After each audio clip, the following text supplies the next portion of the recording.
Properties Dependent Synthesis Protocol. Mau jadi apa kita pada hari ini?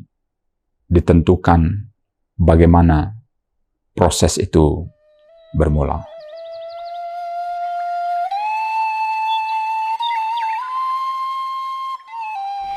Kecamatan Sungai Geringging adalah salah satu kecamatan di Kabupaten Padang Pariaman, Sumatera Barat. 40 tahun silam, lahirlah seorang Marjoni Imamora dari keluarga sederhana. Tepatnya pada tanggal 1 April 1977, anak keenam dari 8 bersaudara. Marjoni tumbuh dalam pendidikan keluarga masyarakat Minangkabau, pendidikan yang mengacu pada konsepsi alam takambang jadi guru. Marjoni sama seperti anak-anak di Sungai Geringging yang lainnya. Beliau bersekolah di Sekolah Dasar Impres Sungai Geringging sebagai dasar dalam dunia pendidikan Indonesia. Marjoni Imamora itu adalah siswa kami berkisar tahun 1990, 1992 sampai 1992. Beliau adalah salah seorang siswa kami yang terpintar gitu. Beliau adalah siswa yang selalu mendapatkan juara atau peringkat di sekolah.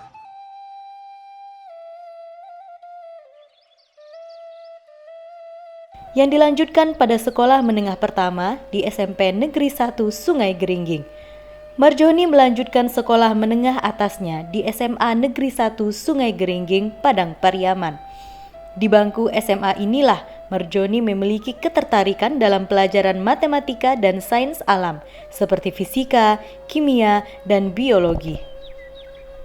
Marjoni adalah siswa kami dulu di SMA Negeri 1 Sungai Geringging. Orangnya pintar, cerdas, agak pendiam, tidak terlalu periang seperti teman-temannya, juga tidak terlalu pendiam, orangnya sedang-sedang saja. Marjoni ini taat beribadah, nampak aja kalau salat zuhurnya itu nampak bekerja salat. Pembicaraannya pun banyak yang sopan dengan teman-teman, dengan guru pun demikian. Bundo adalah panggilan sayang kepada orang tua perempuan Marjoni yang mempunyai prinsip kuat dalam pendidikan. Bagi Bundo, pendidikan sangat penting bagi anak-anaknya, sehingga beliau rela merantau, mencari penghasilan ke kota Padang dan Pekanbaru, bahkan ke negeri jiran Malaysia untuk menyekolahkan anak-anaknya. Sewaktu Bundo berjuang untuk pendidikan anak-anaknya tersebut, Marjoni dan saudara-saudaranya tinggal bersama neneknya. Ketika kakak-kakak Marjoni sudah berkuliah, maka tugas mengasuh adik dan mengatur keuangan keluarga menjadi tanggung jawab Marjoni.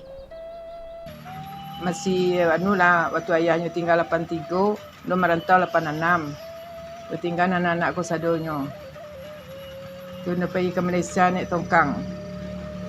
Di Malaysia tu alhamdulillah esoknya dapat RM150, RM1,500 nak kiriman kasih si Buyung. Itulah biaya anak sekolah dulu tu. Begitulah kehidupan.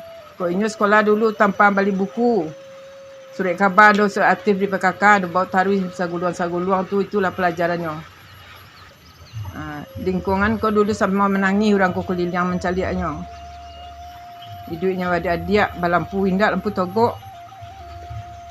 Itu nan dirasain nak do dulu. Masa tu ndo 32 mu ndo pergi Malaysia. Itulah mencari do sinan. Alhamdulillah lah dia duduk anak yatim nak. Dapatlah PT pertama karajo RM1,500. Masa tu zaman Habibi Mas Soeharto 1,750. Kalau kini sampai juta. Itulah perjalanan hidup anak do. Ketek do tinggal-tinggal. Itulah merantau do ke Malaysia ada PT. Naik sampan do. Dia umur 32 banyak cobaan dulu tu. Gaji keluar masa tu. Laki diurui supaya Jakarta kawan-kawan yang ku ada Jakarta Limin Akbar kalau jadi BRI 10,000 sebulannya. Alhamdulillah tapi cukup lah. Bagadan tu ke BRI untuk angkut ke Malaysia. Dapat 100 potong 10 lah. Tinggal 90 lah. 10.000 na tinggal dia nak no konyo pitinyo 80-an bawa. Tiba di Malaka tu di pedesen namanya kurang bawa do nak piti 30 tu tinggalnya payah bawa do memimbiang do. Atau nak no kau jalan santo mantan kok mati bundo pai ni kapan dia suana dia enak atau tekana do sampai ini. Sebab adik do bansai amak do bansai miskin lah sadonyo. Menangis santo hari dalam biara tadi lah malah pedo kemana kecil orang tu nyurang betul dukun. Tapi kau mana harus berangkat sagadang ku aje do tampuah tu menyembarang sungai mamutui lah duka gasan tu. Ni tu. Atulah pencalan hidup ini. Setelah Marjoni menamatkan sekolah menengah atas, beliau berkeinginan untuk melanjutkan pendidikan pada jenjang perkuliahan dengan jurusan kedokteran. Perjuangan untuk masuk kedokteran sudah dilakukan dengan mengambil jalur PMDK dan tes di salah satu perguruan tinggi di Sumatera Barat. Tetapi mungkin Allah berkehendak lain. Beliau belum dapat melanjutkan ke jurusan tersebut. Marjoni tidak patah semangat. Setahun kemudian beliau mencoba kembali untuk mendaftar di bangku perkuliahan. Beliau mendaftar di jurusan Fisika Universitas Negeri Padang dan diterima, tepatnya pada tahun 1997. Selama masa perkuliahan, Marjoni sudah dipercaya oleh dosennya untuk menjadi asisten dosen di salah satu kampus swasta di Kota Padang. Marjoni kemudian menamatkan studi sarjananya pada tahun 2001. Marjoni Imam Mora adalah mahasiswa fisika pertama di IKIP Padang. Marjoni adalah seorang mahasiswa yang cukup kreatif, berkompetensi yang cukup bagus, punya cara pikir yang lain. Ini yang luar biasa. Dia berpikir lain, dapatnya selain digenjot makin nyeleneh dia. Jadi itu yang saya kagum dia. Itu yang buat dia, itu yang buat dia berbeda dari lain. Dia berbeda dari yang lain. Itu membuat beda itu aja kayak membuat dia maju. Dia suka dengan temannya, dia cukup aktif berorganisasi. Tapi dia Marjoni lebih suka main di belakang layar daripada dia maju ke depan. Di tahun 2002, Marjoni melanjutkan studi magister ke negeri jiran Malaysia dan menempuh studi di jurusan Fisika Universitas Kebangsaan Malaysia. Selang waktu 6 bulan di Malaysia, beliau meminang pujaan hatinya yang pada waktu itu baru menamatkan studi sarjana di Indonesia. Di bulan Desember pada tahun itu menjadi bulan yang bahagia untuk Marjoni karena beliau menikahi Ibu Fitrieni. Sang istri kemudian dibawa ke Malaysia sebagai penyemangat dalam kehidupan dan pendidikan beliau. Dari pernikahan ini pada tahun 2004 beliau dikaruniai seorang putra. Untuk biaya perkuliahan di Malaysia beliau mendapatkan beasiswa. Dan untuk biaya hidup di sana, beliau bekerja paruh waktu di sebuah hotel berbintang di Malaysia. Sembari menunggu wisuda magisternya, Marjoni mendaftar untuk pendidikan doktoral di tahun 2005 dengan jurusan yang sama, yaitu jurusan fisika. Menempuh pendidikan dengan biaya sendiri tentunya mempunyai tantangan sendiri, sehingga beliau memutuskan untuk menunda studi doktoralnya dan menetap di Indonesia pada tahun 2006. Kisah saya dengan Abang Marjoni, yang awal pertamanya berjumpa di UNP karena sama-sama kuliah di sana. Kami mengambil keputusan untuk menikah, dan setelah menikah Abang Marjoni langsung membawa saya ke Malaysia. Kuliah di sana, membantu Bundo menjahit di Malaysia. Jadi Abang Marjoni tetap kuliah. Dan setelah tamat S2, kami balik ke Indonesia, itu tepatnya di Pekanbaru. Ya, kami di sana karena Abang Marjoni belum lagi mendapatkan kerja, ya kami kerja apa yang dapat aja. Di sana sempat Abang menjadi toke beras, ya, jualan di Pekanbaru. Sementara saya melamar kerja menjadi guru di SMP Babu Salam. Marjoni datang ke Malaysia selepas dia selesai S1 di UNP, dan saya sekarang waktu itu sudah di Malaysia juga membuat PhD dah tahun-tahun terakhir, dan saya ajak beliau ke Malaysia dan saya carikan pembimbing dan beasiswa. Alhamdulillah dapat, dan beliau datang tahun 2002 kalau tidak silap saya, 2002. Begitulah, dan beliau meneruskan dengan baik master beliau dan selesai on time ya. Tapi setahun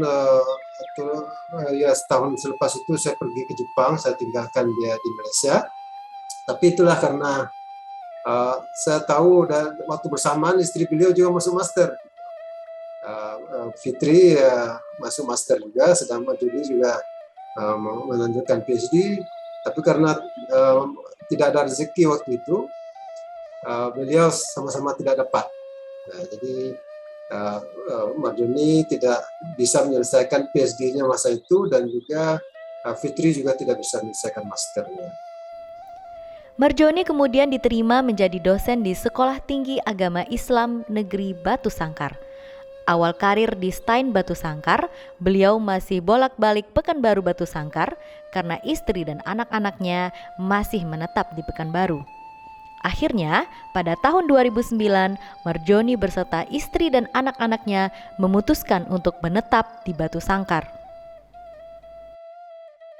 Saya alhamdulillah lulus di Stein Batu Sangkar pada akhir tahun 2007 dan diminta mengabdi di Stein itu mulai dari Januari 2008.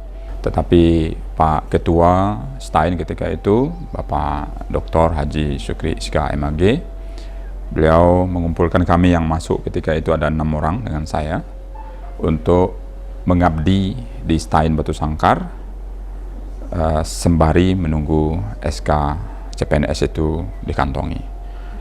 Kemudian selama 1 tahun itu juga saya mengajar di Fisika karena teman fisika yang lain seperti Ibu Feni Haris itu sedang melanjutkan S2 ke Bandung. Jadi saya ngajar itu sampai 30 SKS. 30 SKS itu sudah seperti macam wali kelas itu ya, kalau di sekolah SMP atau SMA.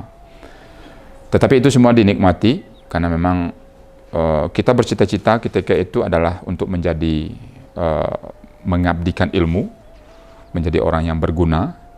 Maka ketika sudah dimanfaatkan oleh Stein Batu Sangkar dan saya juga mencintai itu, tentu ini bisa dijalani dengan nikmat ketika itu. Karir Marjoni di Stein Batu Sangkar sangatlah cemerlang. Pada tahun 2009, beliau dipercaya menjadi ketua jurusan Fisika dan Biologi. Di tahun 2010, ketika terjadi peralihan pimpinan di Stein Batu Sangkar, Marjoni kembali diberikan amanah untuk menjadi ketua jurusan Fisika. Kemudian pada tahun 2011, Marjoni berkeinginan untuk melanjutkan pendidikan doktoral yang sempat tertunda di tahun 2006. Stein Batu Sangkar yang pada waktu itu dipimpin oleh Bapak Hasan Zaini memberikan respon yang positif atas keinginan Marjoni. Maka sebelum berangkat untuk studi kembali, Marjoni telah lebih dahulu menyelesaikan tugasnya sebagai ketua penerimaan mahasiswa baru dengan baik.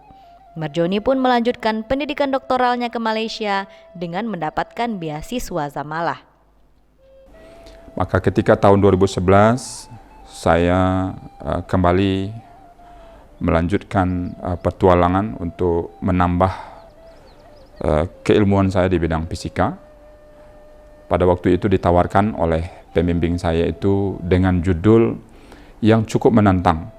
Ketika itu penelitian tentang grafin itu untuk Astia itu sangat terbatas ketika itu. Saya ditawarkan dengan penelitian kalau kita rupiahkan itu sekitar 300 atau 400 juta. Kata pembimbing saya yang waktu itu membuat saya tertantang itu adalah penelitian ini hanya untuk Marjoni. Jadi berhasil atau tidaknya itu tergantung pada Marjoni. Ini yang membuat saya berpikir berkali-kali, walaupun akhirnya saya harus menerima dengan ikhlas dan mudah-mudahan tentu tantangan ini dapat saya selesaikan dengan sukses. Akhirnya berkat doa dari keluarga, orang tua, istri dan anak, alhamdulillah semester kedua daripada penelitian saya sudah dapat 1 jurnal internasional, waktu itu berada di kuadran kedua, dengan penerbit yaitu dari Springer. Kemudian pada semester ketiga saya mendapatkan 1 jurnal internasional bereputasi, yaitu Material Letter. Katanya, Anda kan dosen katanya. Maka 1,5 tahun ke depan lebih dipermantap, lebih diperbagus, diperbanyak data-datanya, dan terus juga menulis. Maka setidaknya ini sangat berguna untuk Anda nanti ketika tamat. 6 semester baru bisa diusulkan untuk tamat doktor, ya. Beritahu beliau kalau mau dia meneruskan PhD-nya di Malaysia kembali, kemudian saya carikan pembimbing dan juga alhamdulillah dapat beasiswa, dan beliau datang tahun 2011. 2011 dan alhamdulillah karena ini ada jaminan beasiswa, jadi semua alhamdulillah lancar dan selesai. Kalau tidak silap saya tahun 2014 atau 2015, saya lupa. Ya, dia selesai dengan baiklah, dan juga ada waktu bersamaan alhamdulillah istrinya juga dapat melanjutkan master dan dengan beasiswa, dan Marjoni dah selesai duluan, tapi istrinya tertinggal selama setahun atau 6 bulan atau setahun. Saat studi doktoralnya tersebut, Marjoni membawa serta istri dan anaknya. Beliau kemudian menyekolahkan anaknya di Sekolah Kebangsaan Malaysia. Dalam proses penyelesaian penelitian S3, Marjoni sangat tekun dan tidak gegabah. Beliau berprinsip untuk mengutamakan kualitas dalam mengerjakan eksperimen dan harus mempunyai pola pemetaan yang baik. Bahkan, beliau dijuluki si pola smart oleh koleganya karena mampu melakukan eksperimen dengan baik dan dalam waktu yang singkat. Marjoni dapat menyelesaikan studi doktoralnya dalam waktu kurang dari 3 tahun dan menerbitkan jurnal bereputasi Scopus Q2. Sembari menunggu wisuda doktornya, Marjoni mendapat tawaran dengan 2 buah proyek besar selama 5+2 tahun. Namun, keinginan beliau untuk terus mengabdi kepada Stein Batu Sangkar lebih besar, sehingga beliau menolak tawaran tersebut. Ini semua juga berkat dukungan istri dan kakak kandung beliau yang juga berprofesi sebagai dosen di Malaysia, untuk tidak pernah lupa mengabdi kepada institusi yang sudah membesarkan namanya. Kemudian pada tahun 2015 itu juga saya mengikuti kompetisi dosen teladan nasional. Alhamdulillah dengan 7 jurnal internasional bereputasi yang saya dapatkan ketika menamatkan S3 di Malaysia tadi yang saya cerita sebelumnya, ini mengantarkan saya ketika itu dinobatkan sebagai juara 1 dosen teladan nasional bidang sains dan teknologi tahun 2015. Setelah kembali mengabdi di Stein Batu Sangkar, Marjoni tetap produktif dan terus menulis di jurnal-jurnal nasional ataupun internasional bereputasi. Bagi Marjoni, menulis bukan hanya untuk keperluan naik pangkat saja, namun bentuk kecintaan beliau pada dunia akademis. Berkat doa Bundo, perjuangan Bundo dalam mendidik anak-anaknya yang berkorban demi pendidikan sang anak, serta dukungan dari saudara, istri, dan anak-anaknya, akhirnya pada bulan Maret tahun 2022, Marjoni dikukuhkan menjadi profesor dan beliau merupakan profesor pertama di bidang ilmu fisika pada perguruan tinggi keagamaan se-Indonesia. Selamat Bapak Profesor Dr. Marjoni Imamora MSc, Bapak sungguh menginspirasi.